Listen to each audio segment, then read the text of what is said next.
Masipa also banned journalists from sending out updates on Twitter and blog sites while he spoke. Details too graphic for public consumption.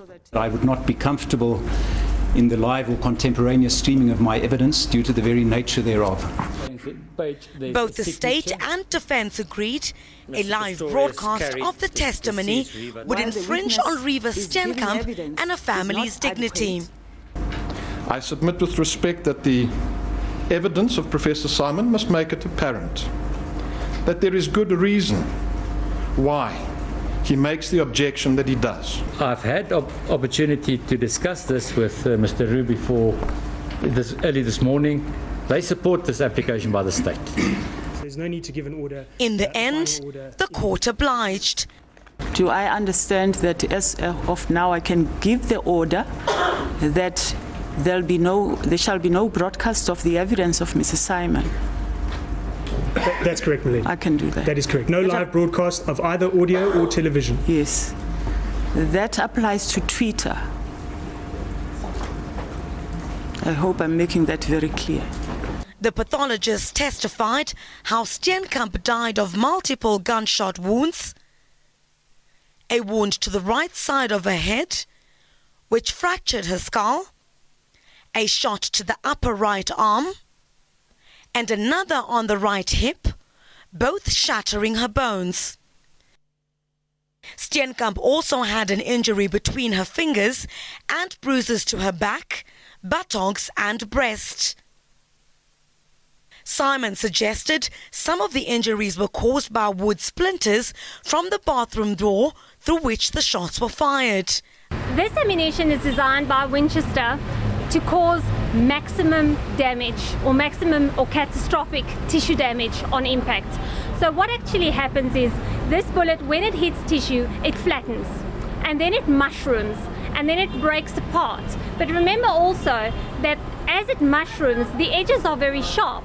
So it spins and it cuts at the same time, causing massive hemorrhaging type wounds. Simon also revealed that Steenkamp had semi-digested food in her stomach and could have eaten 2 hours before she died. This contradicts Pistorius' statement that they were in bed at 10 p.m. As details of the post-mortem were read out in court, it all became too much for Oscar Pistorius. He sobbed uncontrollably and became nauseous. Then Judge Masipa had to halt proceedings. I've been inside the court, it's sickening.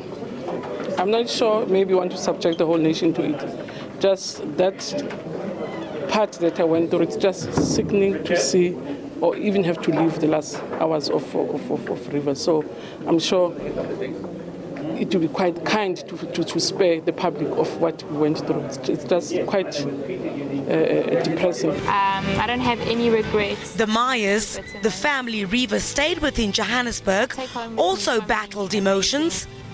The Pistorius family tried to console the weeping and gagging Paralympian. Oscar Pistorius left the courtroom red-faced, forced to listen to explicit details of his model girlfriend's injuries. Crisalda Lewis, SABC News in Pretoria.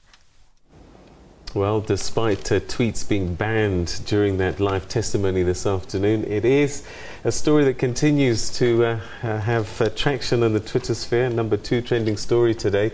Let's take a look at some of your reactions, beginning with Shandy, who says, is there anything more horrific than this Oscar Pistorius trial? From all sides and angles, it's a tragedy. Mabena says Riva Steenkamp would have been severely brain damaged had she survived the Valentine's Day shooting at Oscar Pistorius' Pretoria home. Soulchild 92 tweeting saying, I can't wait for tomorrow's court proceedings. I want to see how Roux will twist this one and how Nell will argue. Kayla tweeting saying, I cannot wait till advocate Gerrie Nel cross-examines Oscar. And Siyabonga says Roux is going to claim Riva might have woken up to eat whilst Oscar was asleep. Keen to hear how Nell's counter-argument will go. And Ian Stone says, not really enough, but at least Oscar Pistorius has had to sit and listen to graphic descriptions of what he did.